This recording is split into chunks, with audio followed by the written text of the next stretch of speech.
যে আমি আজকের এই তরুণ এবং যুবক সমাজকে আমি এটাই বলবো যে কারো মুখাপেক্ষি হয়ে না, নিজের পায়ে দাঁড়াতে হবে, নিজে উদ্যোগ নিতে হবে। একটা তথ্য সেবা কেন্দ্রের সাথে কিন্তু অনেকগুলি কাজ জড়িত। সেখানে যেমন স্ক্যানার মেশিন ব্যবহার করা, ফটোকপি মেশিন ব্যবহার করা এবং নানা ধরনের উদ্যোগ কেউ নিতে পারে।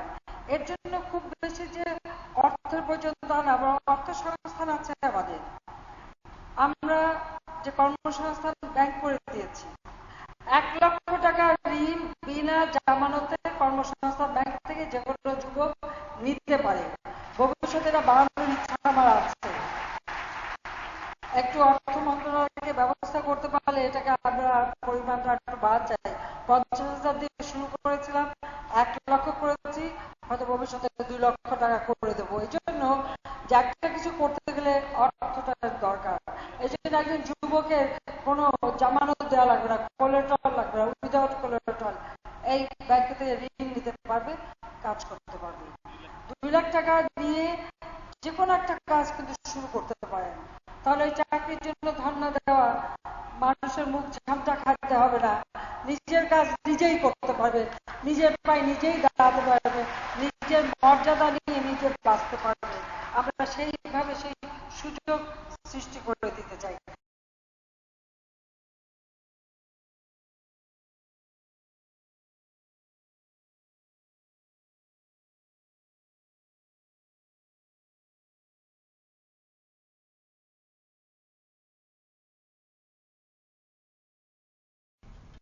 জাতিপিতা আমাদের শুধু স্বাধীনতা দিয়ে যাননি, বাঙালি জাতি হিসেবে আত্মপরিচয়ের সুযোগ দিয়েছে, যা আমাদের মর্যাদা সৃষ্টি করবে। একটা মর্যাদা সৃষ্টি করেছে, মর্যাদা সৃষ্টি করার সুযোগ দিয়েছে। আমরা যুদ্ধে বিজয় অর্জন করে এদের স্বাধীন করেছি। কাজে আমাদেরকে এটা মনে রাখতে হবে যে আমরা বিজয়ী জাতি। কারো কাছে মাথা নত করে আমরা চলি না, আমরা বিশ্বে মাথা উঁচু করে চলতে চাই। বাংলাদেশকে সেইভাবে আমরা গড়ে তুলতে চাই। সেই জন্য শিক্ষা, দীক্ষা, কর্মসংস্থান সর্বক্ষেত্রে বাংলাদেশ উন্নত হবে, সমৃদ্ধশালী হবে। মনে রাখতে হবে যে আমরা পারি, আমরা পারবো, আমরাই করব। বাংলাদেশ আমরা গড়ব, বঙ্গবন্ধু স্বপ্নের সোনার বাংলাদেশ। আজকে আমরা ডিজিটাল তথ্য কেন্দ্র করে ফেলেছি, এই যে ডিজিটাল সেন্টার আমরা করতে পেরেছি।